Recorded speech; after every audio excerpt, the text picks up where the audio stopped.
Red Bull didn't just build an upgrade. They built something the rest of Formula One cannot copy. Not this season. Maybe not at all. Because after a secret test at Silverstone, hidden from cameras and the media, one detail leaked that changes everything. The RB22 was losing nearly half a second per lap, carrying around 20 kilograms of extra weight, and behaving so unpredictably that even Verstappen couldn't trust it. So instead of fixing one problem, Red Bull rebuilt the entire concept. A system where every part depends on the other. A design so extreme that copying just one element makes it useless. And that raises a serious question.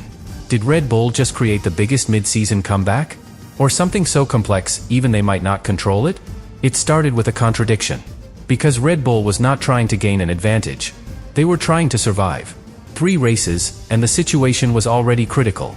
A 6th place. A retirement. An 8th place. 16 points total. For a team that dominated the sport, that is not just underperformance. That is a system failure. And the deeper you look, the worse it gets. Because the RB22 was not just slow. It was unpredictable.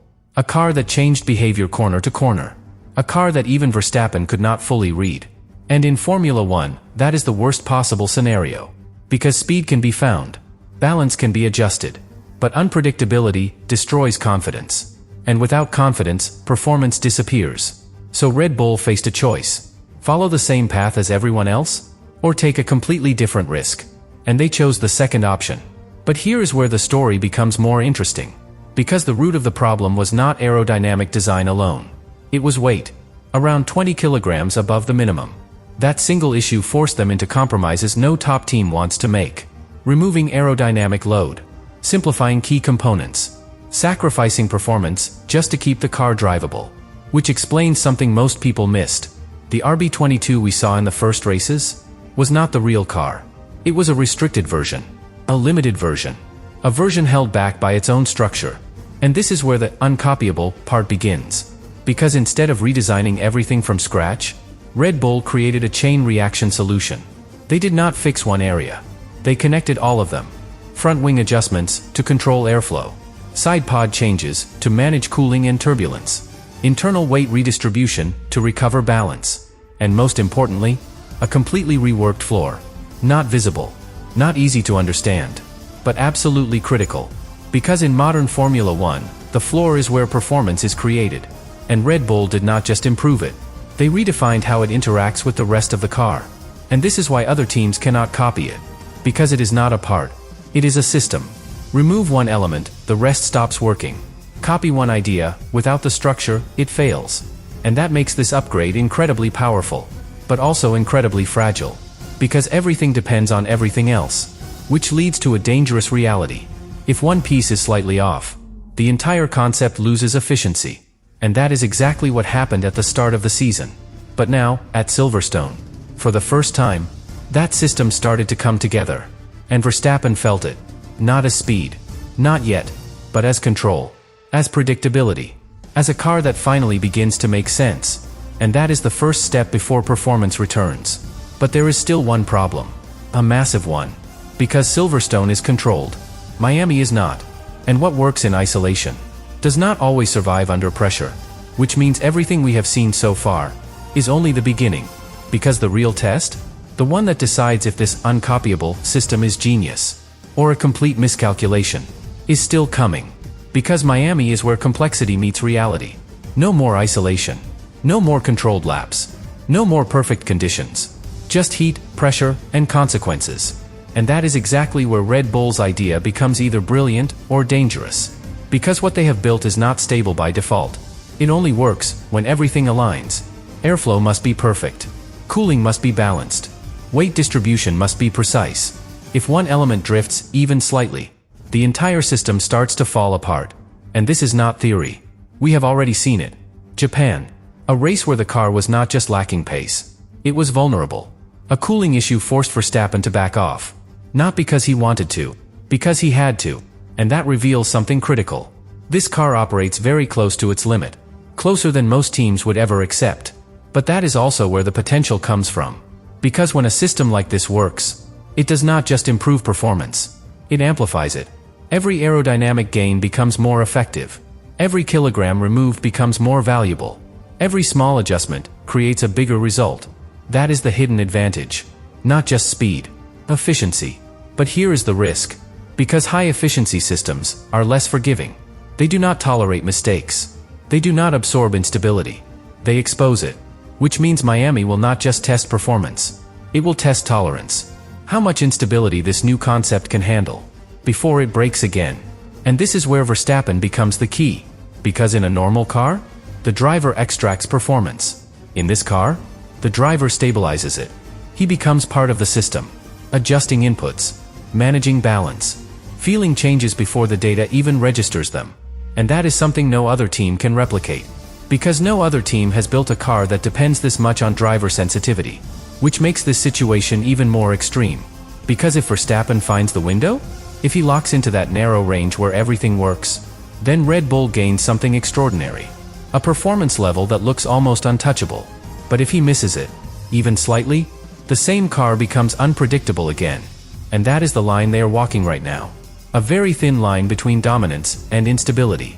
And this is why other teams cannot simply copy this idea. Because it is not just engineering. It is philosophy. It is risk tolerance. It is a willingness to accept instability in exchange for peak performance. Most teams avoid that. Red Bull embraced it. And now, they have to prove it works. Because Miami will not forgive uncertainty. It will expose it. And when that happens, we will finally understand what this uncopyable upgrade really is. A breakthrough. Or a system so extreme that even Red Bull cannot fully control it. And when you push a concept this far, there is always a moment where everything is revealed. Not gradually. Not over time. All at once. Because systems like this do not fail slowly. They fail instantly. And that is exactly why Miami is not just important. It is decisive. Because for the first time this season, Red Bull will not be testing ideas. They will be committing to one. The floor. The weight reduction. The airflow structure. Everything working together, or not working at all. And here is where the final layer of this story appears. Because while everyone is focused on performance, Red Bull is focused on something else. Control. Not just speed. Not just lap time. Control over a car that has been described as unpredictable, even by its own drivers. And that word matters more than anything. Because unpredictability is not just a weakness. It is a limitation. It forces the driver to hold back. To leave margin. To never fully commit. And in Formula 1, that is the difference between winning and disappearing. So what Red Bull is trying to achieve now is not just more performance. It is a car that can be pushed without hesitation. A car that responds the same way, every lap, every corner. And that is much harder than it sounds. Because the more aggressive the concept, the harder it is to control. And this is where everything connects again. Weight reduction improves balance. Better balance stabilizes airflow. Stable airflow improves the floor. The floor defines the entire behavior of the car. It is all linked. Which means success is not about one upgrade working. It is about all of them working at the same time. And that is incredibly rare. But if it happens, the result is something no other team can match. Because while others improve step by step, Red Bull jumps forward as a complete system. That is the real advantage. But also the biggest risk. Because if one piece fails, everything falls back to where it was. Unstable. Unpredictable. Difficult to understand. And this brings us to the final question.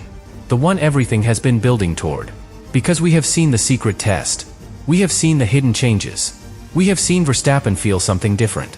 But none of that matters until the car is pushed to its absolute limit. Because only then do you find out if this uncopyable system is truly genius, or just too extreme to survive a full race distance. And when that moment comes, there will be no more speculation. No more hidden data.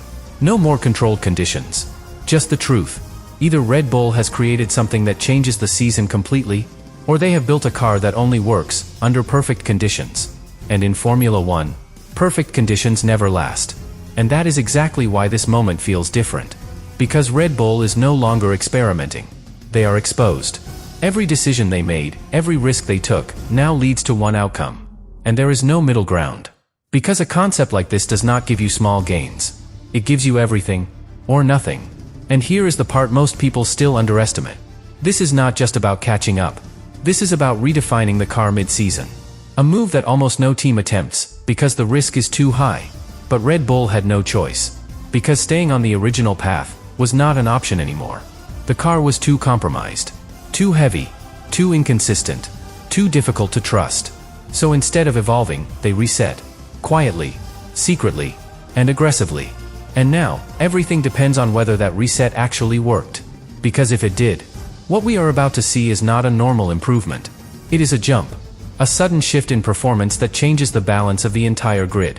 The kind of jump that makes people question how it happened so fast. But if it did not, then the consequences are just as extreme.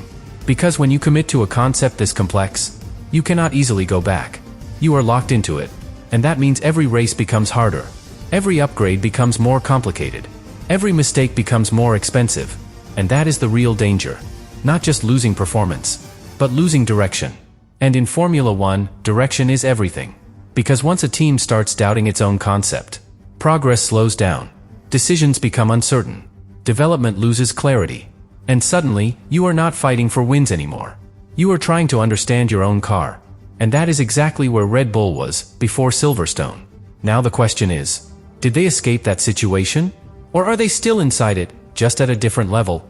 Because Verstappen feeling more control is important. But control in a test is not the same as control in a race. And this is where the final reality hits. Because no matter how advanced the system is, no matter how innovative the design is, no matter how unique the concept is, Formula One always comes down to the same thing. Can you push the car without hesitation? Flat out. Lap after lap.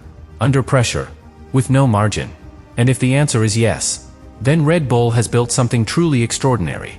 Something no other team can copy in time. But if the answer is no, then this entire uncopyable system becomes its biggest weakness. Because what cannot be copied also cannot be easily fixed. And that is the edge they are standing on right now. A thin line between a breakthrough and a mistake that reshapes their entire season. And when the lights go out in Miami, that line disappears. Only one reality remains.